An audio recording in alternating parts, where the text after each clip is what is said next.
आज हम आपके समक्ष लेकर आए हैं बाल विकास और शिक्षण शास्त्र का 2016 का सेकंड पेपर का आया हुआ क्वेश्चंस, जो कि बहुत ही इम्पोर्टेंट है सी टेट, रीट या स्टेट एग्जामिनेशन के लिए। तो चलिए बिना देर किए हुए वीडियो को शुरू करते हैं।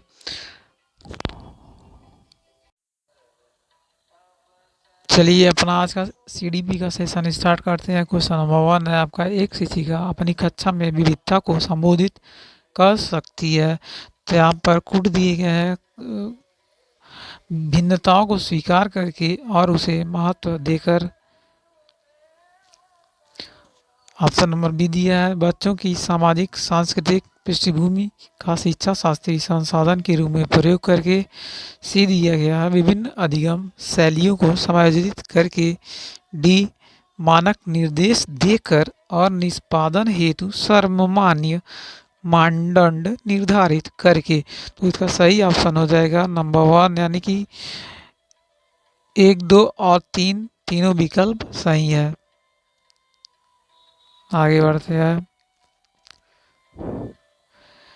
कोई शिक्षिका अपनी कक्षा में फर्नीचर की तीखी धार वाले किनारों को रुई से ढका रखने को कहती है और छुओ तथा अनुभव करो वाले सूचना पट्टों का उपयोग करने को कहती है। वह किस वर्ग के विशेष शिक्षार्थियों की आवश्यकता पूर्ति करने का प्रयास करती है। ऑप्शन नंबर 1 है, सामाजिक रूप से वंचित शिक्षार्थी, दृष्टि विकलांग शिक्षार्थी, श्रवण विकलांग शिक्षार्थी अथवा सीख न करने वाले शिक्षार्थी। तो इसका सही आंसर हो जाएगा विकल्प बी, यानी कि दृष्टि विकलांग शिक्षार्थी। जो दृष्टि विकलांग शिक्षार्थी होते हैं वह छूकर और अनुभव के द्वारा ज्ञान प्राप्त करते हैं। आगे क्वेश्चन नंबर 3, प्रतिभाशाली बच्चों के लिए सबसे अच्छे शैक्षिक कार्यक्रम वे होते हैं जो ऑप्शन नंबर ए दिया है, उनके आक्रामक व्यवहार को नियंत्रित करते हैं, उन्हें अधिगम के न्यूनतम मानकों तक काम करने को प्रेरित करने के लिए उपहारों और पुरस्कारों का उपयोग करते हैं, प्रत्यास्मरण के द्वारा ज्ञान की प्रवीणता पर बल देते हैं, अथवा विकल्प डी, उनके चिंतन को प्रेरित कर उन्हें विविध विचारों में व्यक्त रहने के अवसर देते हैं। तो इसका करेक्ट ऑप्शन हो जाएगा ऑप्शन नंबर डी, उनके चिंतन को प्रेरित कर उन्हें विविध विचारों में व्यक्त रहने का अवसर देते हैं। आगे देखते हैं क्वेश्चन नंबर 4, विद्यालयों में विद्यार्थियों की असफलता के बारे में निम्नलिखित में से कौन से कथन सही है। ऑप्शन नंबर 1 है, विशेष जातियों और समुदायों से संबंधित विद्यार्थी असफल होते हैं क्योंकि उनमें योग्यता नहीं होती है। विद्यार्थी विद्यालयों में असफल होते हैं क्योंकि उन्हें अधिगम के लिए उपयुक्त पुरस्कार नहीं दिए जाते हैं, अथवा विद्यार्थी असफल होते हैं क्योंकि शिक्षण उस तरीके से नहीं किया जाता है जो उनके लिए सार्थक हो, अथवा डी, विद्यार्थी असफल होते हैं क्योंकि विद्यालय अवस्था प्रत्येक विद्यार्थी की आवश्यकताओं और अभिरुचियों का ध्यान नहीं रखती है। इसका करेक्ट ऑप्शन हो जाएगा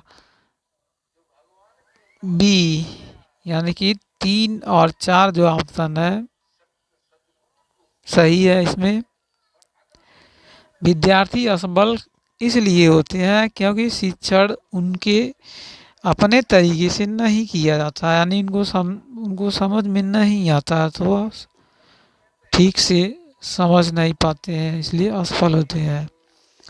विद्यार्थी असफल होते हैं क्योंकि विद्यालय अवस्था प्रत्येक विद्यार्थी की आवश्यकताओं और अभिरुचियों का ध्यान नहीं देता। आवश्यकता और अभिरुचियों का अगर ध्यान नहीं दिया जाता है तो विद्यार्थी असफल होता है। आगे देखिए, दो विद्यार्थी एक ही अवतरण को पढ़ते हैं फिर भी इसके बिल्कुल भिन्न अर्थ लगाते हैं। उनके बारे में निम्नलिखित में से क्या सत्य है? ऑप्शन नंबर 1 है संभव नहीं है क्योंकि अधिगम का आशय अर्थ लगाना नहीं है। बी ऑप्शन है संभव नहीं है और विद्यार्थियों को उसे दोबारा पढ़ना चाहिए। संभव है क्योंकि शिक्षक ने अवतरण को समझाया नहीं है। अथवा डी संभव है क्योंकि व्यक्ति की अधिगम को विविध कारण विभिन्न विधियों से प्रभावित करते हैं। तो इसका सही ऑप्शन हो जाएगा डी संभव है क्योंकि व्यक्ति की अधिगम को विविध कारण विभिन्न विधियों से प्रभावित करते हैं। 6 नंबर देखते हैं। राष्ट्रीय पाठ्यचर्या की रूपरेखा 2005 के अनुसार अधिगम अपने स्वभाव में डैश और है। इसका करेक्ट ऑप्शन हो जाएगा बी, यानी कि राष्ट्रीय पाठ्यचर्या की रूपरेखा 2005 के अनुसार अधिगम अपने स्वभाव में सक्रिय और सामाजिक है।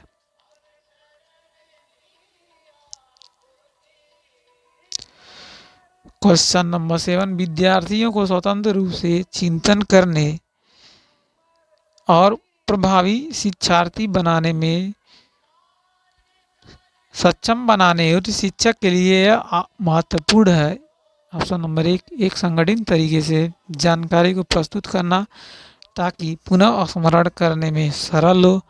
ऑप्शन नंबर बी, विद्यार्थियों के द्वारा प्राप्त की गई प्रत्येक सफलता के लिए उन्हें पुरस्कार देना। अथवा आपका आता है सी,